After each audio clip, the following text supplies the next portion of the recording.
Friends, welcome to MS study line. Friends, ఈరోజు వార్తల్లో వచ్చిన విద్య ఉద్యోగ సంబంధిత సమాచారాన్ని పరిశీలిద్దాం. ఫ్రెండ్స్, ఈరోజు వార్తల్లో చాలా ముఖ్యమైన జాబ్ అప్డేట్స్తో పాటు కరెంట్ అఫైర్స్ అయితే రావడం జరిగింది. వీడియోను చివరి వరకు చూడండి, సబ్స్క్రైబ్ చేయండి, లైక్ చేయండి. ఫ్రెండ్స్, వీడియోను చూస్తున్నారు కానీ లైక్ చేయడం లేదు. లైక్ చేయండి, నాకు ఎంకరేజ్మెంట్గా ఉంటుంది. అలాగే సబ్స్క్రైబ్ చేసుకొని చూడండి. మీకు రెగ్యులర్గా కరెంట్ అఫైర్స్తో పాటు జాబ్ అప్డేట్స్ని కూడా అందించడం జరుగుతుంది. అలాగే మన ఛానల్లో డిఎస్సి మ్యాథ్స్కి సంబంధించి టెక్స్ట్ బుక్ ఆధారంగా ఎస్సీఆర్టీ టెక్స్ట్ బుక్స్ ఆధారంగా క్లాసులు అయితే అందించడం జరుగుతుంది. మన ఛానల్ని సబ్స్క్రైబ్ చేసుకోండి, మీకు చాలా ఉపయోగకరంగా ఉంటుంది. ఈరోజు వార్తల్లో వచ్చిన మొదటి అప్డేట్ను పరిశీలిస్తే డిఎస్సికి టెట్ గండం. ఇటీవల డిఈడ్ బిఈడ్ పూర్తి చేసి వారికి ఇప్పుడు అవకాశాలు గల్లంతు. గతంలో క్వాలిఫై కాని వారికి నో ఛాన్స్. అభ్యర్థులు నోట్లో మట్టి కొట్టిన సర్కార్. టెట్ నిర్వహించాలంటూ డిమాండ్లు. నిరుద్యోగుల ఆందోళన బాట అంటూ మనం ఇక్కడ డిఎస్సికి సంబంధించి ఒక ముఖ్యమైన అప్డేట్ని అయితే పరిశీలన చేయొచ్చు. అయితే ప్రభుత్వం డిఎస్సి నోటిఫికేషన్ అయితే వెలువడించడం జరిగింది, కానీ టెట్ నోటిఫికేషన్ అయితే ఇవ్వడం లేదు. దీంతో ఇదివరకే టెట్ క్వాలిఫై కాని అభ్యర్థులు కానీ, అదేవిధంగా ఇటీవల కాలంలో తమ కోర్సును పూర్తి చేసిన నూతన అభ్యర్థులకు కానీ డిఎస్సికి అవకాశం లేకుండా పోయింది. దానికి సంబంధించి అయితే ఒక ఆర్టికల్ అయితే రావడం జరిగింది. మీ అభిప్రాయాన్ని కామెంట్ బాక్స్లో కామెంట్ చేయండి. టెట్తో పాటు డిఎస్సి నిర్వహించాలా, డైరెక్ట్గా డిఎస్సిని మాత్రం నిర్వహించాలా అనేది మీ అభిప్రాయాన్ని కామెంట్ బాక్స్లో కామెంట్ చేసే ప్రయత్నం చేయండి. అండ్ మెగా డిఎస్సికి పోటీ పడుతున్న పలువురు అభ్యర్థులకు టీచర్ ఎలిజిబిలిటీ టెస్ట్ గండం పొంచి ఉంది. డిఎస్సికి ముందు టెట్ నిర్వహించకపోవడంతో టీచర్ కొలువులపైన ఆశలు వదులుకునే పరిస్థితి తలెత్తింది. ముఖ్యంగా ఇటీవలే డిఈడ్ బిఈడ్ పూర్తి చేసిన వారు, ఈ రెండు కోర్సుల్లో ఫైనల్ ఇయర్లో ఉన్నవారు టెట్ లేకపోవడంతో డిఎస్సికి హాజరయ్యే అవకాశాన్ని కోల్పోతున్నారు. ఇక గతంలో క్వాలిఫై కాగా మరో ఛాన్స్ కోసం వేచి చూస్తున్న వారి పట్ల రాష్ట్ర ప్రభుత్వం నిర్ణయం పిడుగుపాటిలా పరిణమించింది. టెట్ లేకుండా నేరుగా డిఎస్సి నోటిఫికేషనే జారీ చేయడం వీరికి ఆశనిపాతంగా మారింది. వేలకు వేలు పోసి రాత్రింబవన్లు డిఎస్సి కోసం సన్నద్ధమవుతున్న వారిప్పుడు చదువులు పక్కన పెట్టి న్యాయం కోసం రెడెక్కాల్సిన పరిస్థితి నెలకొంది. రేవంత్ రెడ్డి సర్కార్ అనాలోచిత నిర్ణయంతో వీరంతా రోడ్ల మీద మండుటెండల్లో ఆందోళన చేపడుతున్నట్టు మనం ఇక్కడ పరిశీలన చేయొచ్చు. ఇటీవలే 11,062 టీచర్ పోస్టుల భర్తీకి మెగా డిఎస్సి పేరుతో నోటిఫికేషన్ విడుదల చేసింది సర్కార్. అయితే గతంలో డిఎస్సికి ముందు టెట్ను నిర్వహించేవారు, కానీ ఇప్పుడు టెట్ లేకుండానే డిఎస్సి నోటిఫికేషన్ జారీ చేశారు. దీంతో గతంలో టెట్ రాసి క్వాలిఫై కాని వారు ఇటీవల కాలంలో డిఈడ్ బిఈడ్ పూర్తి చేసిన వారు తమకు అవకాశం కల్పించాలని రోడ్డెక్కారు. ఇటీవలే అభ్యర్థులంతా పాఠశాల విద్యాశాఖ డైరెక్టర్ను ముట్టడించారు. ప్రభుత్వం నుంచి స్పందన రాకపోవడంతో తమ ఆందోళనను తీవ్రతరం చేసినట్టు మనం ఇక్కడ పరిశీలన చేయొచ్చు. ఇంతకన్నా అన్యాయం ఉంటుందా? బిఈడ్ ఫైనల్ సెమిస్టర్ చదువుతున్నాను. న్యూ స్కూల్ అసిస్టెంట్ పోస్టులకు దరఖాస్తు చేసుకునే అవకాశాన్ని ఇచ్చారు. డిఈడ్ 2వ సంవత్సరంలోని వారు సెకండరీ గ్రేడ్ టీచర్ పోస్టులకు దరఖాస్తు చేసుకునే అవకాశాన్ని కల్పించారు. అయితే సర్టిఫికేట్ వెరిఫికేషన్ నాటికి అన్ని రకాల అర్హతలను పొంది ఉండాలని నిబంధనల్లో పేర్కొన్నారు. కానీ టెట్ విషయానికి వచ్చేసరికి టెట్లో అర్హత సాధించాలని నిబంధనలో పేర్కొన్నారు. అంటే అభ్యర్థులు డిఎస్సి నోటిఫికేషన్ వచ్చే నాటికి టెట్లో క్వాలిఫై అయి ఉండాలి. దీనికి కొనసాగింపుగా డిఎస్సి ఆన్లైన్ దరఖాస్తులో టెట్ మార్కులు అప్లోడ్ చేయాలన్న నిబంధన విధించారు. ఇలా రెండు విరుద్ధమైన నిబంధనలు ఒకే నోటిఫికేషన్లో ఉంచడం అనేది గమనార్హం. ఇంతకన్నా అన్యాయం ఏముంటుందని అభ్యర్థులు ప్రశ్నిస్తున్నట్టు మనం ఇక్కడ ఒక అప్డేట్ను కూడా పరిశీలన చేయొచ్చు. అండ్ ఉత్తీర్ణత శాతం తక్కువతో తిప్పలు. ఇక టెట్ పరీక్ష ఎప్పుడు అభ్యర్థులు టెన్షన్ పెడుతుంది. ముఖ్యంగా ఎస్సీఏ జీవశాస్త్రం, భాషా పండితులు తమకు సంబంధం లేని సబ్జెక్టులకు టెట్ల కోసం చదవాల్సిన పరిస్థితి రావడంతో వాటిపైన అవగాహన లేక తీరా పరీక్షల్లో బోల్తాపడి టెట్లో క్వాలిఫై కాలేకపోతున్నారు. ఇక పేపర్ 2 2014 నుంచి ఇప్పటి వరకు ఒక్క 2022లో మినహా ఎప్పుడు 30% లోపే అభ్యర్థులు ఉత్తీర్ణత సాధించారు. గత ఏడాది నిర్వహించిన టెట్లో 15% ఉత్తీర్ణత నమోదైంది. ఈ నేపథ్యంలో టెట్ను మరోసారి నిర్వహించాలని నిరుద్యోగులు కోరుతున్నట్టు మనం ఇక్కడ డిఎస్సికి సంబంధించి అండ్ టెట్కి సంబంధించి ఒక ముఖ్యమైన అప్డేట్ని అయితే పరిశీలన చేయొచ్చు. ఫ్రెండ్స్, మీరు కూడా టెట్ కోసం ఎదురు చూసినట్లయితే మన ఛానల్కి లైక్ చేయండి, మన ఛానల్ని సబ్స్క్రైబ్ చేసుకోండి, అలాగే నా వీడియోకి లైక్ చేయండి. మీకు టెట్ ప్లస్ డిఎస్సికి సంబంధించి మ్యాథ్స్ క్లాసులను కూడా మన ఛానల్లో అందించడం జరుగుతుంది. మీకు చాలా యూస్ఫుల్గా ఉంటుంది. అభ్యర్థులు డిమాండ్లు ఇవి. గతంలో టెట్ ఉత్తీర్ణత శాతం తక్కువగా ఉంది. అనేక మంది ఉత్తీర్ణత సాధించలేకపోయారు. ఈ దృష్ట్యా టెట్టు నిర్వహించాలి. ప్రభుత్వం ఇటీవలే వయోపరిమితి 46 ఏళ్లకు పెంచింది. మళ్ళీ డిఎస్సి నోటిఫికేషన్ విడుదల చేస్తుందన్న నమ్మకం లేదు. అప్పటికి మా వయోపరిమితి పూర్తవుతుంది. కనుక ఇప్పుడే అవకాశం కల్పించాలి. అవకాశం ఉంటే టెట్ డిఎస్సి రెండింటినీ ఒకేసారి నిర్వహించాలి. లేదంటే డిఎస్సి ఇప్పుడు నిర్వహించిన ఫలితాలు ఆపి టెట్ను నిర్వహించి టెట్ ఫలితాలు ప్రకటించి ఆ తర్వాత తుది ఫలితాలు ప్రకటించాలి. గురుకుల రిక్రూట్మెంట్లో ఫలితాలు ప్రకటించిన తర్వాత టెట్ మార్కులు అప్లోడ్ చేసే అవకాశాన్ని ఇచ్చారు. అదే విధానాన్ని తాజా డిఎస్సికి వర్తింపజేయాలంటూ మనకి ఇక్కడ డిఎస్సి అభ్యర్థులు అయితే టెట్ కోసం ఇక్కడ కొన్ని వారి యొక్క డిమాండ్లను అయితే ఇక్కడ ఇవ్వడం జరిగింది. వాటి గురించి మనం పూర్తిగా పరిశీలించాం. అదేవిధంగా టెట్ గత ఉత్తీర్ణత శాతం ఈ విధంగా ఉందంటూ మనకి ఇక్కడ ఇవ్వడం జరిగింది. 2011లో పేపర్ 1లో 44%, పేపర్ 2లో 49%, 2012లో పేపర్ 1లో 44%, పేపర్ 2లో 47%, 2012లో paper 1 45%, paper 2 46%, 2014 paper 1 61%, paper 2 28%, 2016 paper 1 54%, paper 2 25%, 2017 paper 1 57%, paper 2 19%, 2022లో పేపర్ 1 32%, పేపర్ 2 49%, 2023లో పేపర్ 1 36%, పేపర్ 2 15%గా ఉత్తీర్ణత సాధించినట్టు మనం ఇక్కడ పరిశీలన చేయొచ్చు. నెక్స్ట్ డిఎస్సి దరఖాస్తుల్లో ఎడిట్ ఆప్షన్. డిఎస్సి దరఖాస్తులకు ఎడిట్ చేసుకునే అవకాశాన్ని విద్యాశాఖ కల్పించింది. గతంలో దరఖాస్తు చేసుకున్న వారు తమ దరఖాస్తులను సవరించుకునే అవకాశాన్ని ఇచ్చింది. గతంలో తమ సొంత జిల్లాలో పోస్టులు లేకపోవడంతో చాలామంది ఇతర జిల్లాల్లో ఓపెన్ కోటా ఉద్యోగాల కోసం దరఖాస్తు సమర్పించారు. తాజాగా 11,000 పోస్టులతో మెగా డిఎస్సిని ప్రకటించడంతో కొన్ని జిల్లాల్లో పోస్టుల సంఖ్య పెరిగింది. వారు కొత్తగా దరఖాస్తు చేసుకోవడానికి ప్రయత్నిస్తే ఇప్పటికే దరఖాస్తు చేసినట్టు చూపిస్తుంది. ఈ నేపథ్యంలో ఎడిట్ ఆప్షన్ ఇవ్వాలని అభ్యర్థులు కోరగా విద్యాశాఖ ఈ అవకాశాన్ని కల్పిస్తూ వెబ్సైట్లో మార్పులు చేసింది. ఈ అవకాశం హర్షదాయకమని తెలంగాణ రాష్ట్ర బీఈడ్ అభ్యర్థుల సంఘం రావుల రామ్మోహన్ రెడ్డి తెలిపినట్టు మనం ఇక్కడ ఒక ముఖ్యమైన అప్డేట్ని కూడా పరిశీలన చేయొచ్చు. ప్రజాభవన్కు 2008 డిఎస్సి బాధితులు తమను ఆదుకోవాలని ఆందోళన. ఉద్యోగాలు ఇచ్చి తమను ఆదుకోవాలని 2008 డిఎస్సి బాధితులు మంగళవారం ప్రజాభవన్ను ముట్టడించారు. జీవో నంబర్ 28 డిఈడి రిజర్వేషన్లతో నష్టపోయిన వారు తమకు న్యాయం చేయాలని కోరుతూ రాష్ట్ర నలుమూలల నుంచి 500 మంది డిఎస్సి బాధితులు ప్రజాభవన్కు చేరుకున్నారు. తమకు ఉద్యోగాలు ఇవ్వాలని రాష్ట్ర హైకోర్టు ఉత్తర్వులు జారీ చేసిన విషయాన్ని ప్రస్తావిస్తూ ఎన్నికల ముందు సీఎం రేవంత్ రెడ్డి వారికి ఇచ్చిన హామీని బాధితులు గుర్తు చేశారు. కాంగ్రెస్ పార్టీ అధికారంలోకి వచ్చి 2 నెలల్లోపు 30,000 మందికి ఉద్యోగ నియామక పత్రాలు అందజేసి నిరుద్యోగుల జీవితాల్లో వెలుగులు నింపారని, అదేవిధంగా 2008 డిఎస్సి క్వాలిఫైడ్ అభ్యర్థులు 1000 మంది జీవితాల్లో వెలుగులు నింపాలని కోరారు. ఏళ్లుగా నానుతున్న తమకు సమస్యకు సత్వరమే సీఎం రేవంత్ రెడ్డి పరిష్కారం చూపాలని బాధితులు డిమాండ్ చేసినట్టు మనం ఇక్కడ డిఎస్సి 2008కి సంబంధించి అభ్యర్థుల ఆవేదన అయితే పరిశీలన చేయొచ్చు. ఉద్యోగాలు ఇచ్చింది సీఎం కేసీఆరే, నియామక పత్రాలు ఇచ్చి ఫోజులు కొడుతున్న CM Revanth Reddy, BRS senior నేత గొలుసుల శ్రీనివాస్ యాదవ్ అంటూ మనం ఇక్కడ ఒక ఆర్టికల్ అయితే పరిశీలన చేయొచ్చు. దీనిపైన మీ కామెంట్ చేసే ప్రయత్నం చేయండి. నెక్స్ట్ టీఎస్ ఐసెట్ షెడ్యూల్ విడుదల అంటూ మనం ఇక్కడ ఒక ఎడ్యుకేషన్ అప్డేట్ అయితే పరిశీలిద్దాం. డిగ్రీ పూర్తి చేసిన విద్యార్థులకు 2024-25 విద్యా సంవత్సరంలో ఎంబీఏ, ఎంసీఏ కోర్సుల్లో ప్రవేశానికి కాకతీయ విశ్వవిద్యాలయ అధికారులు మంగళవారం టీఎస్ ఐసెట్ షెడ్యూల్ విడుదల చేశారు. ఈ నెల 7 నుంచి ఏప్రిల్ 30 వరకు ఆన్లైన్లో దరఖాస్తు చేసుకోవచ్చని తెలిపారు. దరఖాస్తు రుసుము వచ్చేసి 750 రూపాయలు చెల్లించాల్సి ఉంటుందని చెప్పడం జరిగింది. అదేవిధంగా మే 28 నుంచి ఆన్లైన్లో ఆల్ టికెట్ డౌన్లోడ్ చేసుకోవచ్చని తెలిపారు. జూన్ 4, 5 తేదీల్లో ఐసెట్ పరీక్ష నిర్వహిస్తామని కాకతీయ విశ్వవిద్యాలయ అధికారులు తెలిపినట్టు మనం ఇక్కడ ఒక ఆర్టికల్ అయితే పరిశీలన చేయొచ్చు. ఐఐటి మద్రాస్లో నాన్ టీచింగ్ పోస్టులు. ఇండియన్ ఇన్స్టిట్యూట్ ఆఫ్ టెక్నాలజీ మద్రాస్లో 64 నాన్ టీచింగ్ పోస్టుల భర్తీకి ఆన్లైన్ దరఖాస్తులు కోరుతుంది. Chief security officer 1, assistant registrar 2, sports officer 1, junior superintendent 9, assistant security officer 4, physical training instructor 3, junior assistant 30, cook 2, driver 2, security గార్డులు 10 ఉద్యోగాలకు సంబంధించి నోటిఫికేషన్ అయితే విడుదల చేయడం జరిగింది.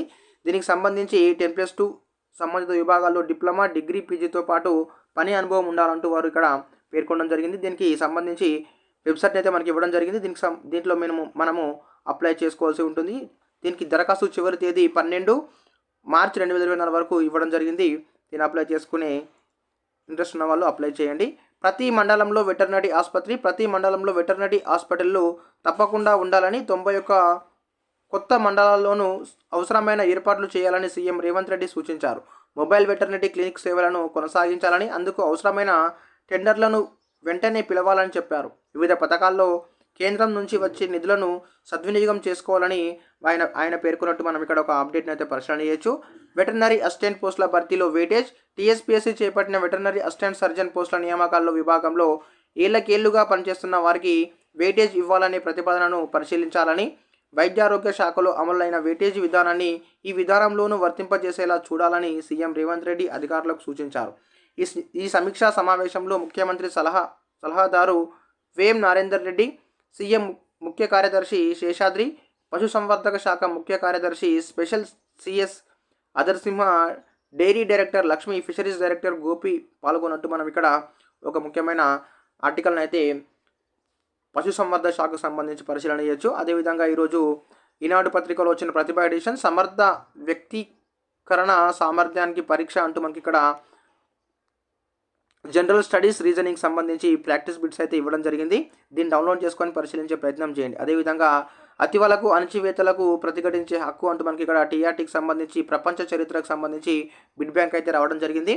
ఫ్రెండ్స్, దీన్ని డౌన్లోడ్ చేసుకొని పరిశీలించే ప్రయత్నం చేయండి. ఫ్రెండ్స్, మీకు ఒకే వీడియోలో జాబ్ అప్డేట్స్తో పాటు కరెంట్ అఫైర్స్ కూడా అందించడం జరుగుతుంది. కాబట్టి వీడియోను స్కిప్ చేయకుండా చివరి వరకు చూడండి. అలాగే నా ఛానల్ని సబ్స్క్రైబ్ చేసుకోండి, నా వీడియోకి లైక్ చేయండి. అలాగే ఆంధ్రజ్యోతిలో వచ్చిన గ్రూప్ 1కు ఇలా గురి అంటూ మనకి ఇక్కడ గ్రూప్ 1కి సంబంధించి ఒక ప్లానింగ్ సంబంధించిన ఒక ఎగ్జిక్యూషన్ అయితే ఇవ్వడం జరిగింది. దీన్ని పూర్తిగా పరిశీలించే ప్రయత్నం చేయండి. సిలబస్ పైన ఏ విధంగా అవగాహన పెంచుకోవాలి, సమయపాలన ఏ విధంగా ఉండాలి, ప్రభుత్వ విధానాలపైన మనము ఎలాంటి ప్లాన్ అయితే ఏర్పాటు చేసుకోవాలంటూ మనకి ఇక్కడ దీనికి సంబంధించిన ఒక ప్లానింగ్ అయితే ఇవ్వడం జరిగింది. దీన్ని ప్రత్యేకంగా పరిశీలించే ప్రయత్నం చేయండి.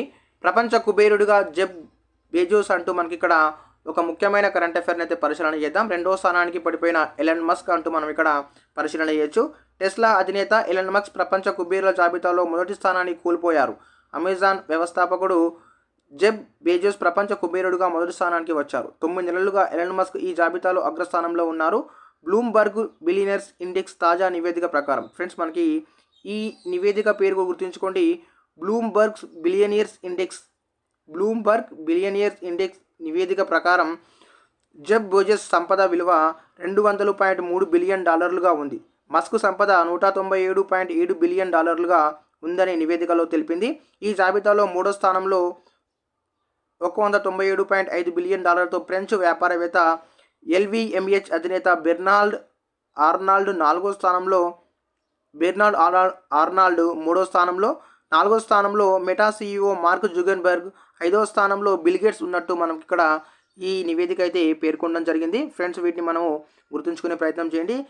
బెజోస్ 2017లో మైక్రోసాఫ్ట్ అధినేత బిల్ గేట్స్ను అధిగమించారు. ఈ జాబితాలో భారతీయ బిలియనియర్ ముఖేష్ అంబానీ $115 బిలియన్ సంపదతో 11వ స్థానంలో, $104 బిలియన్ స్థానంతో గౌతమ్ అదానీ 12వ స్థానంలో ఉన్నట్టు మనం ఇక్కడ ఈ నివేదిక అయితే వెల్లడించడం జరిగింది. వీరి పేర్లను అయితే గుర్తుంచుకోండి. ఫస్ట్ అయితే మనకు జెఫ్ బెజోస్ గారు ఉండడం జరిగింది. అదేవిధంగా సెకండ్ ప్లేస్లో ఎలన్ మస్క్ గారు ఉండడం జరిగింది. థర్డ్ ప్లేస్లో బెర్నార్డ్ ఆర్నాల్డ్ ఉండడం జరిగింది. ఈయన ఎల్వీఎంహెచ్ అధినేత.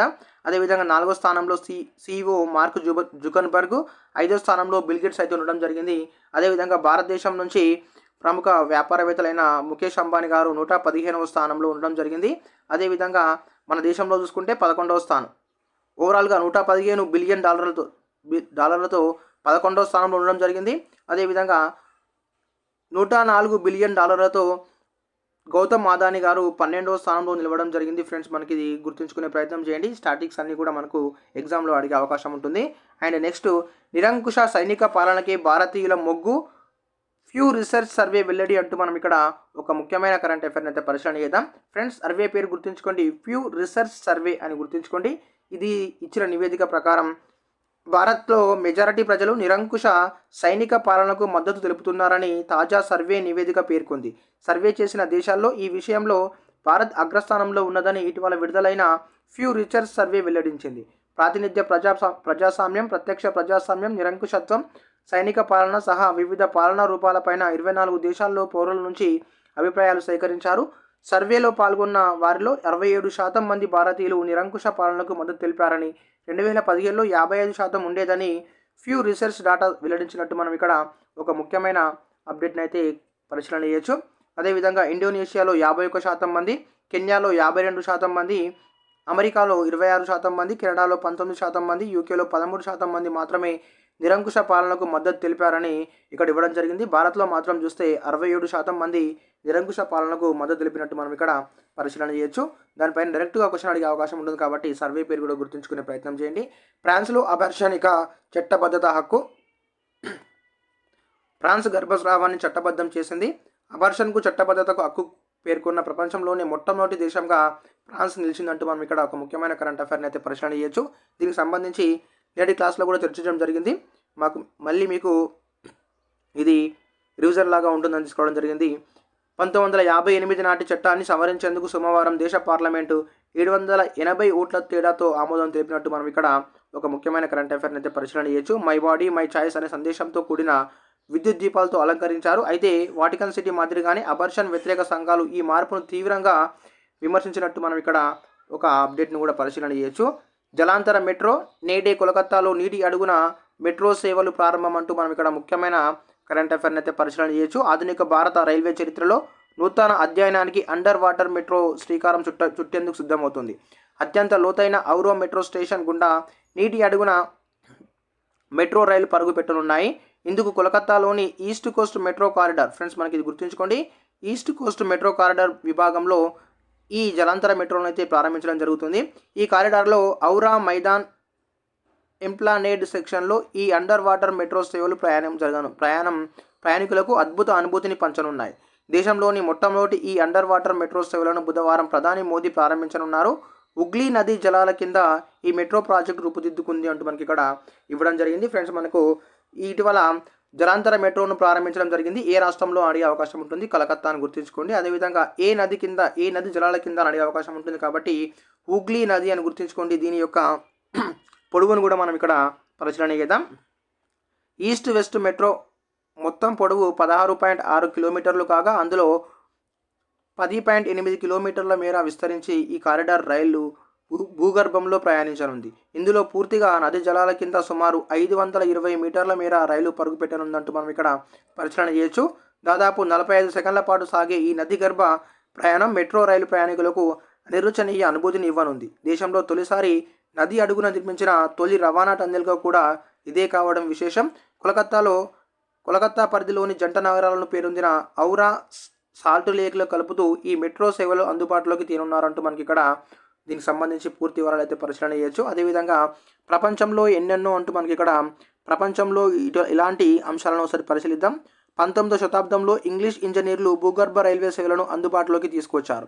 ప్రపంచంలోనే పురాతన భూగర్భ రైల్వే నెట్వర్క్గా థేమ్స్ టన్నెల్ను చెప్పుకోవచ్చు. ఫ్రెండ్స్ గుర్తుంచుకోండి, ప్రపంచంలోనే భూగర్భ రైల్వే నెట్వర్క్గా థేమ్స్ టన్నెల్ అయితే మనం చెప్పుకోవచ్చు. 1843లో రోతర్ హీట్ ర్యాపిడ్ పట్టణాల మధ్య ఈ మార్గాన్ని నిర్మించారు.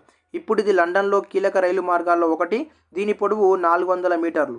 జపాన్లో సీకెల్ టన్నెల్ ప్రఖ్యాతిగాంచిన అండర్ వాటర్ రైల్వే టన్నెల్గా పేరొందింది. దీని పొడవు ఏకంగా 53.85 కిలోమీటర్లు. హోన్యూ ఒక్కైడో ద్వీపాల మధ్య సుగారు జలసంధి కింద దీన్ని నిర్మించారు. జపాన్లో చూసుకుంటే మనకు 53.85 కిలోమీటర్ల మేర ఈ వాటర్ రైల్వే టన్నెల్ అయితే ఏర్పాటు చేయడం జరిగింది. దీన్ని సుగారు జలసంధిలో దీన్ని నిర్మించడం జరిగింది. ఇది ప్రపంచంలోనే లోతైన రైల్వే టన్నెల్గా రికార్డు సృష్టించింది. తుర్కియాలోని ఇస్తాంబుల్లో బోస్పరస్ జలసంధి కింద అండర్ వాటర్ టన్నెల్ నిర్మించారు. ఇది ఇస్తాంబుల్ ఆసియా యూరప్ భూభాగాలు కలుపుతుంది. ఈ రైల్వే టన్నెల్ పొడవు 14 కిలోమీటర్లు అంటూ మనం ఇక్కడ దీనికి సంబంధించి కొన్ని అంశాలను కూడా పరిశీలన చేయొచ్చు. అదేవిధంగా ఈనాడులో వచ్చిన కరెంట్ అఫైర్స్, ఓటు వేసేందుకు మాట్లాడేందుకు లంచం తీసుకున్న ప్రజాప్రతినిధులకు దోషుల విచారణ నుంచి రక్షణ ఉండదని సుప్రీంకోర్టు రాజ్యాంగ ధర్మాసనం తీర్పునిచ్చింది. అలాంటి వారికి ప్రాసిక్యూషన్ నుంచి రక్షణ కల్పిస్తూ 1998లో 5 సభ్యుల రాజ్యాంగ ధర్మాసనం ఇచ్చిన తీర్పును కొట్టివేసింది. ప్రధాన న్యాయమూర్తి జస్టిస్ డివై చంద్రచూడ్ నేతృత్వంలో 7 సభ్యుల విస్తృత ధర్మాసనం ఈ మేరకు 2024 మార్చి 4న ఏకాభిప్రాయంతో చరిత్రాత్మక నిర్ణయాన్ని వెలువరించినట్టు మనం ఇక్కడ ఒక ముఖ్యమైన కరెంట్ అఫైర్ని అయితే పరిశీలన చేయొచ్చు. భారత పురుషుల మహిళల టేబుల్ టెన్నిస్ జట్లు తొలిసారి ఒలింపిక్స్కు అర్హత సాధించాయి. ప్రపంచ ర్యాంకింగ్స్ ఆధారంగా ఈ జట్లు ప్యారిస్ క్రీడలకు అర్హత పొందాయి. మహిళల ఈవెంట్లో భారత్ 13వ స్థానంలోనూ, పురుషుల విభాగంలో భారత్ 15వ స్థానంలో ప్యారిస్కు ఒలింపిక్స్కి అయితే అర్హత సాధించినట్టు మనం ఇక్కడ పరిశీలన చేయొచ్చు. ప్రస్తుత సంవత్సరానికి 2024 సంవత్సరానికి భారత వృద్ధి రేటు అంచనాను 6.1% నుంచి 6.8% పెంచినట్లు మూడీస్ అంతర్జాతీయ సంస్థ అయితే తమ అంచనాలను వెలువడించడం జరిగింది. దీనికి సంబంధించి నిన్నటి క్లాస్లో కూడా మనం పూర్తిగా చర్చించడం జరిగింది. ఓకే ఫ్రెండ్స్, ఈరోజు వార్తల్లో వచ్చిన ముఖ్యమైన అప్డేట్స్ అండ్ కరెంట్ అఫైర్స్ మనం పరిశీలించాం. Thank you for watching. Thank you everyone.